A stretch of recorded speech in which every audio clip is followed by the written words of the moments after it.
What is going on, Colts Nation? Welcome back to another episode of Bring the Juice. Your guys, Cody and Derek, back for another one, guys. And we are a couple days out from the 2023 NFL draft, a draft where the Colts obviously drafted 12 guys that they brought in. One of the craziest drafts we've seen in a while, just from a quantity standpoint. I think it was the most in the modern era since 94 or something like that. That the Colts have brought in terms of number of players in a draft class. And so lots of competition, lots of guys added to this roster, a lot of young talent, a lot of young athletic talent, I'll add. We wanted to kind of look today and talk about, all right, so who are some of those players that we would say, players and coaches, not just players, because I know before we had done just players, but I figure we could expand it out to even coaches as well here for Indianapolis, because I do think we have a lot of winners here for coaches. But who are the players and coaches who are the biggest winners and losers, the biggest people who are positively and negatively impacted by this draft? So let's actually start, because I think we have probably less amount of guys on the negatives, but I could be wrong. We might have more. It might be about the same. Well, let's start with the negatives regardless. Who would be the first couple guys here we have as guys who are probably, depending, of course, with what the Colts did in the draft, were probably impacted negatively here? Yeah, from the positive side of things, I think you're right. It's about the same when it comes to the positives and the negatives here. Although I think the positives are more glaringly obvious than some of the negatives. Shane Steichen clearly is one of the biggest positives here. I think that Anthony Richardson was probably the one guy that I think Steichen looked back and was probably insisting to Ballard that he could mold with him the best.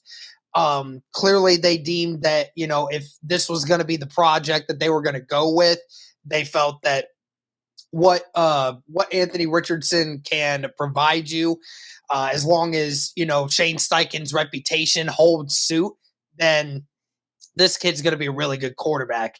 I don't know if you saw just the other day, Cody. He was on, I don't remember who it was, but he was doing some quarterback prep with someone, and they were running through plays that they were coming up with.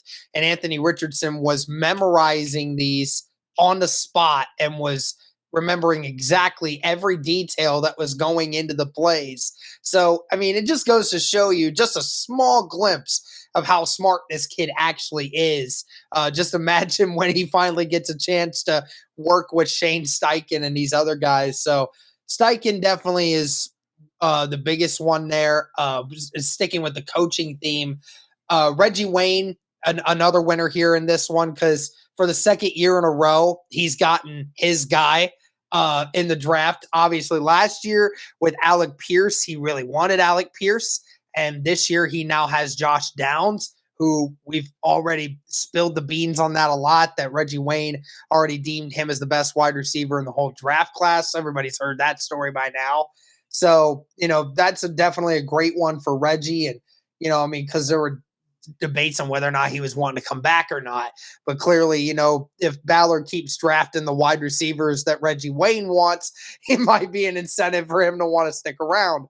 And then the last coach to go into it right now is Ron Miles, the defensive backs coach for the Indianapolis Colts. You did just draft 3 new guys, and 2 of them have a legitimate reason to start day one.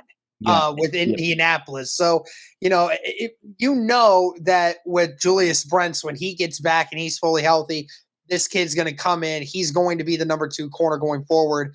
And, of course, Darius Rush, who, can play almost to that level too. Darius Rush was, deemed to be a 3rd-round draft pick. So he was not very far behind Julius Brents in any kind of form, and plays kind of the same way. And, he could definitely be a dark horse for getting quite a few snaps this year in that regard. Jalen Jones, that one's going to be the wild card, whether or not he's going to remain on the roster or not. We'll have to check to be sure. But, Ron Miles has no shortage of young corners to try to mold into this defense with Gus Bradley.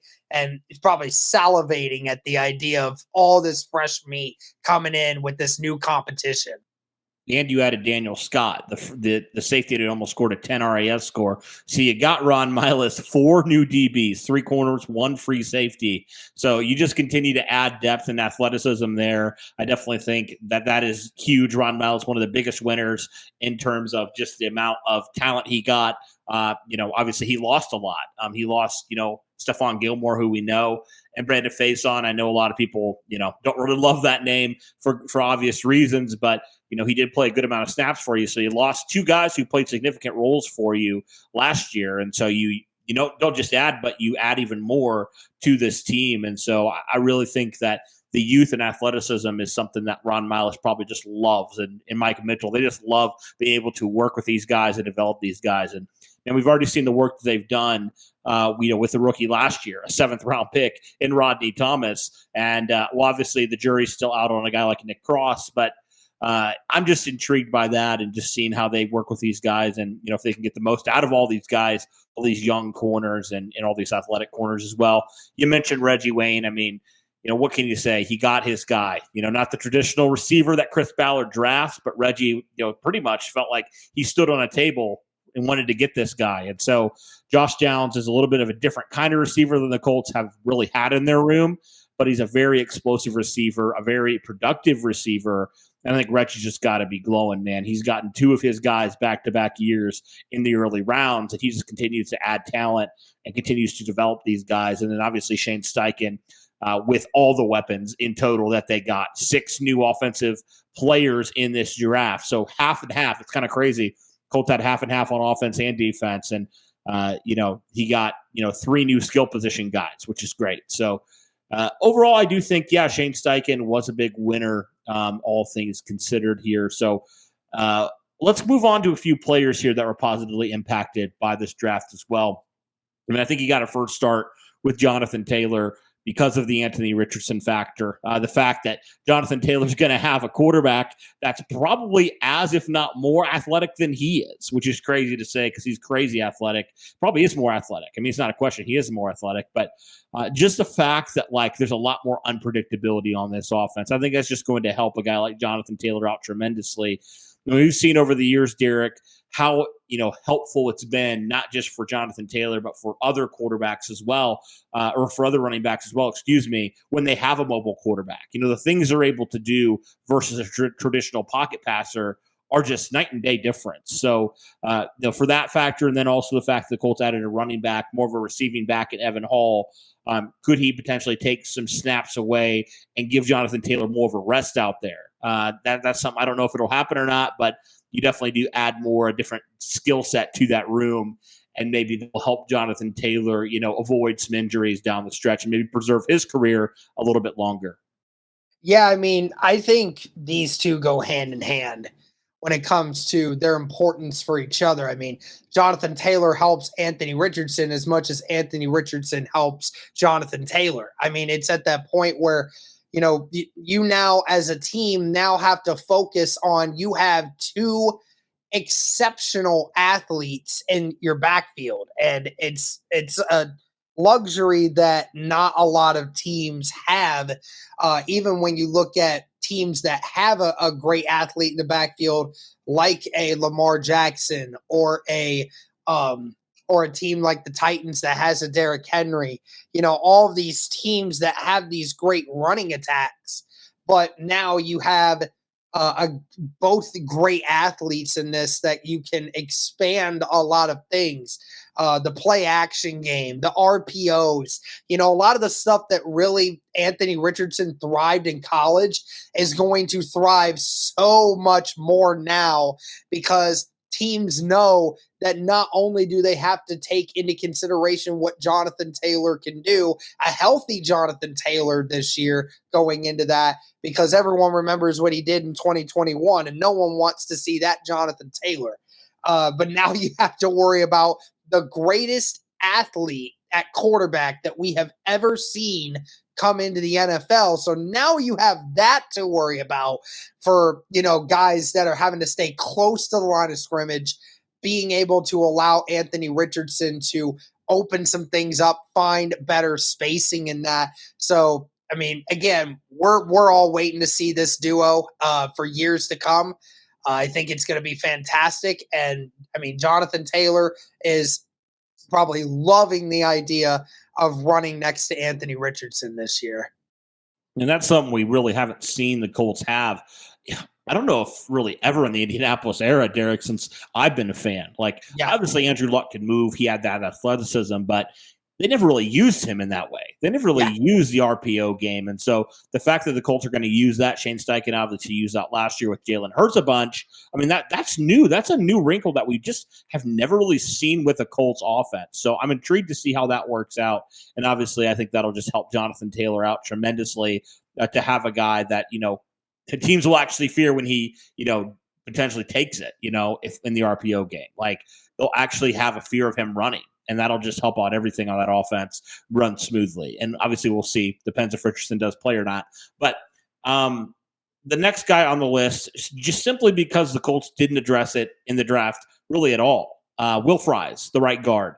Right, we thought the Colts needed to add some competition there for him for that right guard spot. They did obviously sign the kid out of Alabama, undrafted free agent. But the Colts, a lot of people thought they might go second round or third round and go address it in that way, and they just ended up not doing it.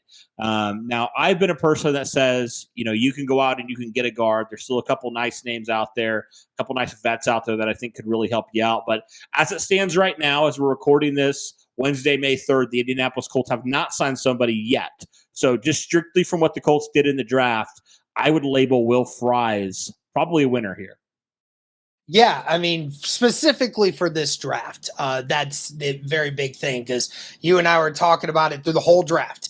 What was more important, the interior O-line or wide receiver? That was the big consensus argument that we had going into this. And, the Colts went with the offensive line depth, but they went with the offensive line depth at the different positions. They went and got tackles instead of guards. So, clearly, they were shoring up the tackle depth going forward, and now they still need to address the interior of the offensive line. Still remains to be seen if they're going to do that through free agency. Most likely they will, but obviously for this draft, that really helps Will Fries' chance to potentially still be that right guard of the future for the Indianapolis Colts. His window is still open. For sure, for sure. And another guy that I think was positively impacted here, or at least a projection of where he is currently with his injury, Shaquille Leonard, the fact the Colts didn't address linebacker at all. And I felt like didn't really do a ton in undrafted free agency. I mean, they added a couple guys that could potentially compete for a back-end roster spot, but they didn't invest highly, which I think is a positive sign. If you're, wondering about the Shaq injury, people have said, people have even said, Derek, I don't know if he's going to play again. Which I'm just like, don't go there. I know there's some PTSD from the whole Andrew Luck thing and everything with lingering injury, but I think it's certainly a positive, encouraging step here that the Colts felt confident enough that Shaq was going to be back and be, pretty much himself. Again, time will tell on that. Things can change, but it definitely was encouraging the fact the Colts didn't feel like they needed to address linebacker in any way. And if they did that, that hopefully should point to a healthy Shaq in 2023.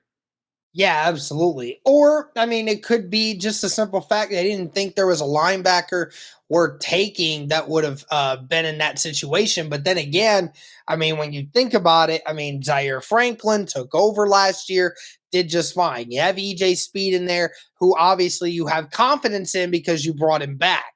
And then the guys that are on, the practice squad from last year, we were having this debate, Cody, for literally up until the last week before the roster cuts happened, saying like we could legitimately see an argument for 3 of these undrafted practice squad guys to potentially make the roster because of how good they were playing in the preseason. I mean, these guys were dominating.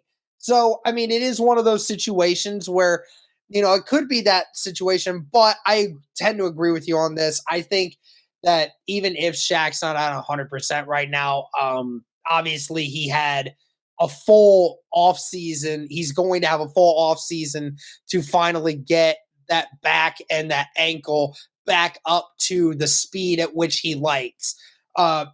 Will he ever be 100% of Shaq Leonard again? We don't know.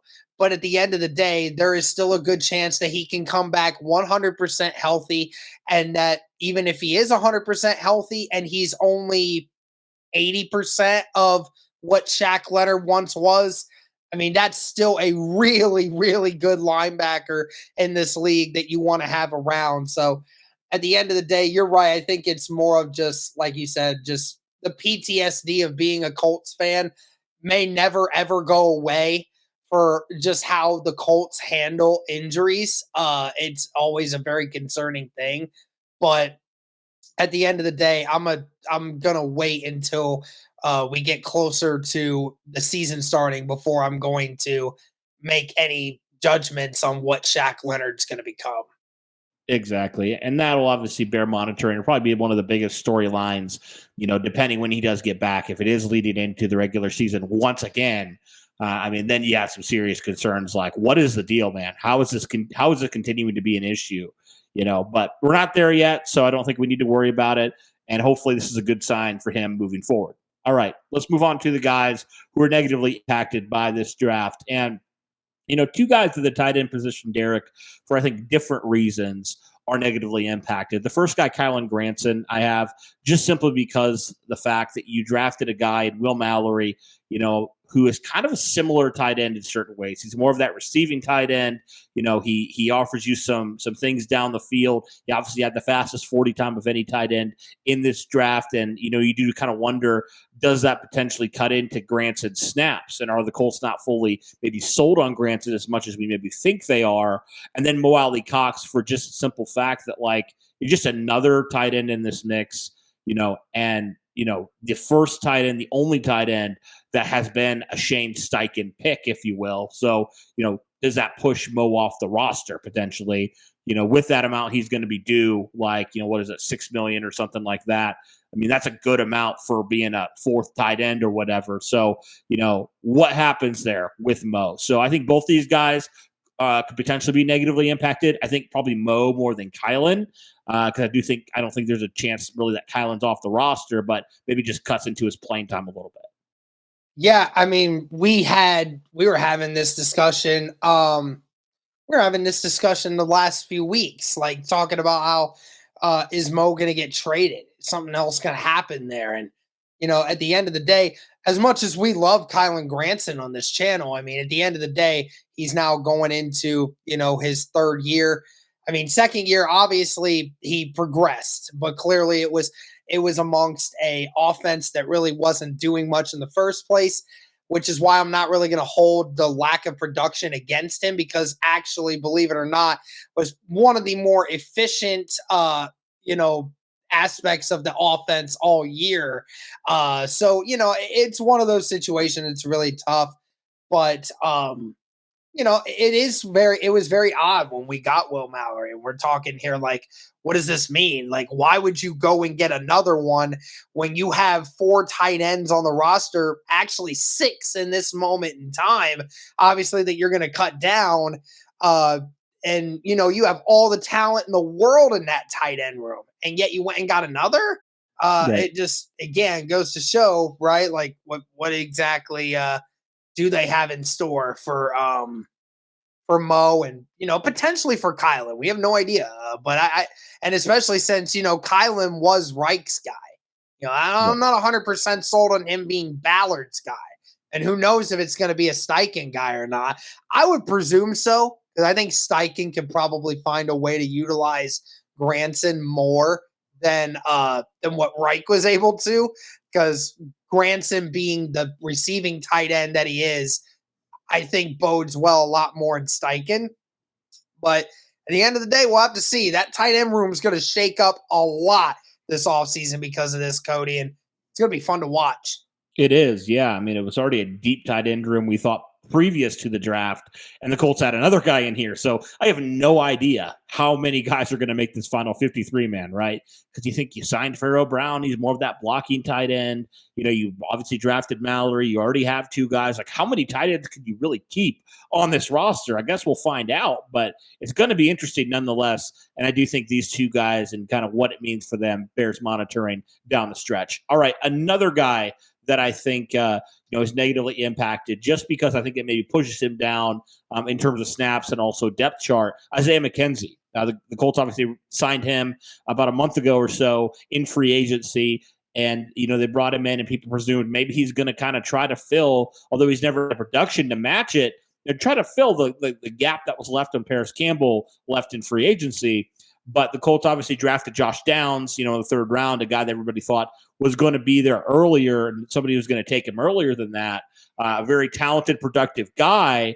And that kind of makes you wonder, what's going to happen here with Isaiah McKenzie and his snaps on this offense this year? Yeah, I mean, we saw it, we saw McKenzie come in and everyone, immediately jumped into what we thought was going to be his role as a slot guy. And sure enough, Indianapolis goes out and gets what we presume will end up being the number one slot guy in the NFL in a few years from now if he, ends up playing to the level at which he did in college. I mean, you see what Josh Downs can do. I mean, this kid is incredible. The production is insane. What he was able to do at North Carolina, certainly nothing short of just magical. And being at the size that he is, it's prototypical. He's going to be the slot guy. And at the end of the day, that's going to put a damper on McKenzie's role in the offense. We'll obviously see him on special teams all year long. This kid's going to be our punt returner, no question about it. But what is his role going to be now in the offense? He's going to get his snaps, but whatever snaps he was going to get before Cody, it's probably taken down by half now because of Josh Allen. It might even be more than that by the end of the season. At some point, we might be seeing what the Nyheim Hines business was a few years ago or 2 years ago, where he might be seeing the field 3 or 4 times a game by the end of the year would be my absolute guess, because I think Josh Downs is going to take about 90% of McKenzie's snaps by the end of the year.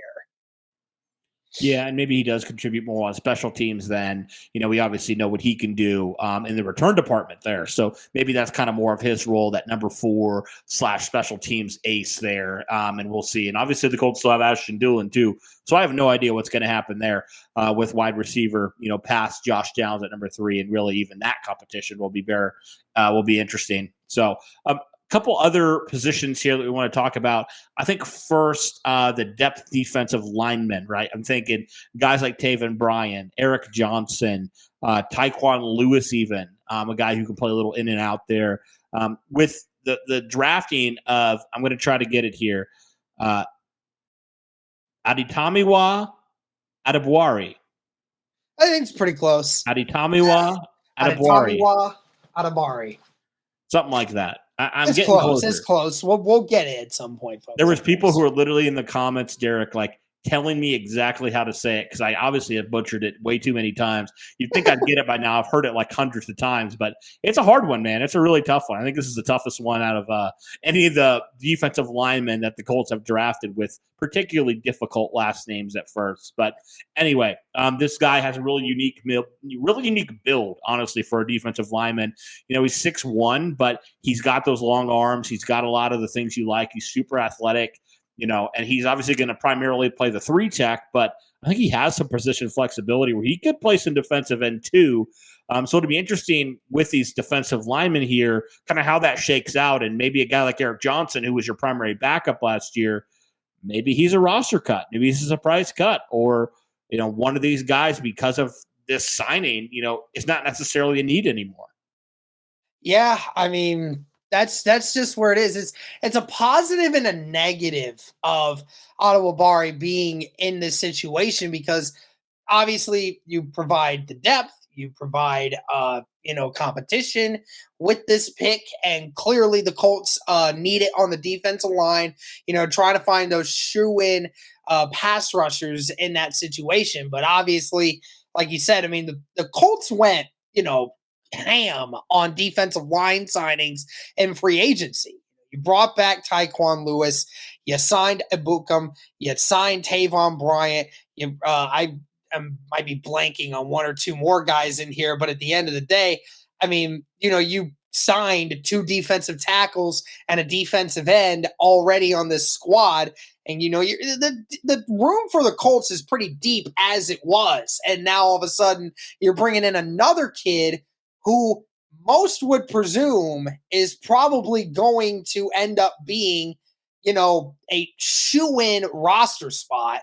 So he's stealing somebody's spot. So what does that mean for Indianapolis going forward? Whose spot gets lost here? I mean, we talk about Eric Johnson, the second, who, we had, or the third actually, when he got drafted last year. He was the primary backup defensive tackle this last year, and obviously didn't really feel the need the way that they wished. So how does that work? Is he the one that loses that spot and Tavon Bryant and Adewabari get in there, or how does that work? And of course, Tyquan Lewis, his role gets diminished, I would imagine, at defensive tackle, with the fact that, with Tavon Bryant and Adewabari being a 3-tech, that kind of limits Tyquan Lewis's flexibility. Now, obviously, you're going to have him around because at some point, unfortunately, one of these guys is going to get hurt. It's just unfortunately how the game goes. But it is one of those situations where, these guys are going to be fighting for that roster spot there on that D line. There is no easy spot this year. Hey, man, I guess the good thing is, you're going to have some competition there. You're going to have some competitive guys battling for those spots. You're going to have the Grizzly vet and Tyquan Lewis, who knows this is kind of his last chance, man. I mean, with the Colts, certainly it's his last chance. So he needs to play the best, and he has shown when he's healthy he can. So I think this is good from a depth standpoint, but obviously for some of these guys that are going to be potentially fighting for a roster spot, it makes things a little bit more complicated. So we'll see how that does shake out, though. It's going to be interesting. I wanted to go to the last position group here. A couple guys we want to talk about at corner. So the Colts drafted 3 guys, Derek, in this draft. That's unheard of. 3 guys. And, you think about some of those guys who, you projected before the draft. Are they going to actually see the field a little bit? Guys like Dallas Flowers, Tony Brown, guys that were primarily, backups and special teams, but got a little bit more looks when some injuries flared up last year. What does that do for those guys? Does that kind of push them back to their original spot, not really maybe give them the opportunity, or make it a lot harder for them to get an opportunity and more of a look at corner? What are your thoughts on some of these depth guys here at corner? Yeah, I mean, again, the same position you're talking about with what the defensive tackles have to deal with. You have a few situations where, you brought in some extra help, but I mean, at the corner position, you have overloaded that position in the draft. So now, I mean, we're talking about it. It's a positive thing that all these 3 guys for Ron Miles are going to get these opportunities here at corner. But of course, that means, for the guys like Tony Brown and Dallas Flowers, I mean, how does that impact them, going forward? What does that do for their roster spots? I mean, I wouldn't imagine. I mean, there is a good opportunity for all 3 of those corners to be on the roster come cut time and everything else. So, I mean, there's a realistic. I don't know how many corners they'll keep. I mean, obviously, if you got Isaiah Rodgers and Kenny Moore on the roster already, Julius Brent's going to be there. Darius Rush is going to be there. And then that 5th corner that the Colts will take, and then who they put on the practice squad, that's going to come down to, hey, I mean, does Dallas Flowers beat out Jalen Jones? Does Jalen Jones beat out all of them? Does Tony Brown do it? I mean, it's a legitimate question as to, all the guys that we thought could have had a chance this year to fill in. Now they may not even get it at all because of how many people the Colts got. So, again, great competition, but at the end of the day, there's still some guys that may get left in the dust because of it. At the end of the day, we're just going to have to see who prevails.